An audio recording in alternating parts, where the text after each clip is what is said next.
The federal budget is essentially the allowance for all government departments for the financial year.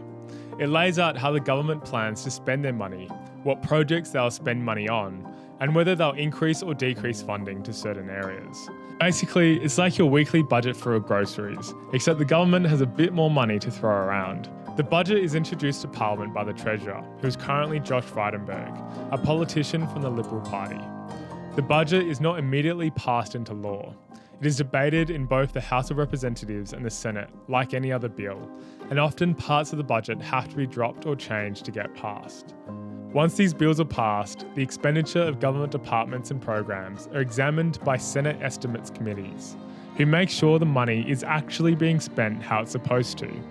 These committees consist of a bunch of senators sitting around in a room in Parliament House asking public servants what they've done with their money. It's not exactly thrilling content. Had any dialogue with the government since the Prime Minister? As with any other bill, a variety of factors influence how the Treasurer develops the budget. Political objectives of the ruling party tend to be included in budget policies, as government committees and the Cabinet have input on the budget's contents. This also tends to include influence from major interest groups. Lobby groups or major industries often give large donations to the major parties, and this is reflected in how the government makes policies in the budget relating to that industry. Lobby groups can also run advertising campaigns seeking to sway public opinion on a given issue, often changing government policy. In addition to party room politics and lobbying, the budget is impacted by the public servants in the Treasury, whose job is to advise the Treasurer on financial issues. Bills passed in the budget relate to the collecting and spending of public money. The budget has the power to raise money through taxes on individuals and corporations, set charges such as the Medicare levy, and through the selling or leasing of publicly owned assets.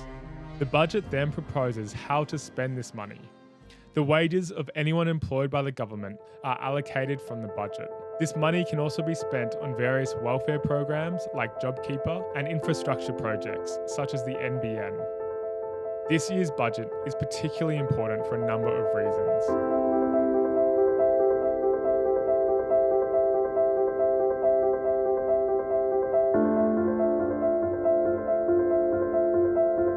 Australia is experiencing its first recession in almost 30 years. A recession is where the country's GDP drops in 2 consecutive quarters. We are obviously still facing various COVID-related restrictions, which has led to high unemployment rates and caused difficulty for many businesses. Depending on the policies implemented, this budget has the power to alleviate these issues, helping with people struggling and encouraging economic growth. However, the budget also very realistically has the power to make these issues worse. In relation to students, the recession causes a lot of problems. Those of us graduating in the near future may struggle to find grad jobs, as cutbacks in both the public and private sectors reduce the rate at which new employees are taken on. Recessions can also impact on the housing market, which could affect rental prices. There is a chance this may somewhat deflate the housing bubble and hopefully lower rents, although with work harder to find, this won't necessarily help many students. The budget has the power to increase support for those affected by COVID-19 and the recession through welfare programs. However, this power is limited by the amount of money the federal government has in a certain year. To an extent, we can interpret the government's values based on what they prioritise in the budget. It can also encourage growth through industry stimulus to improve the job market.